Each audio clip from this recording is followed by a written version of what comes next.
ভাই, বাংলাদেশে ফলের দাম তো নয় যেন আগুন। আজকে মাত্র আমি ৬টা কমলা কিনেছি। এখানে ১ কেজিও নেইনি আমি, এবং সেই সাথে ৪টা আপেল কিনেছি। হাফ কেজির একটু বেশি হবে মনে হয় ৪টা আপেলে।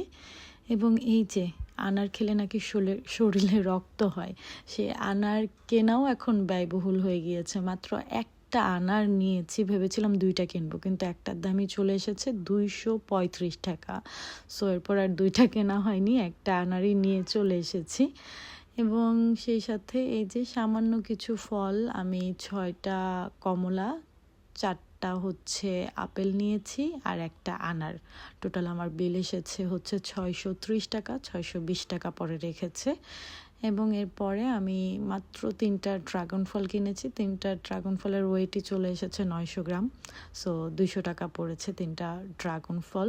খুব একটা ফ্রেশও না, কিন্তু দেখে বোঝাই যাচ্ছে, কিন্তু তারপরেও বেছে এই 3টা একটু ভালো পেয়েছি। তো এই যে ইন টোটাল আজকে আমার ফ্রুটস শপিং করা, একটু হেলদি খাবার খাওয়ার জন্য ফ্রুটস কিনেছিলাম। এখানে টোটাল ৮৩০ টাকার ফল আছে।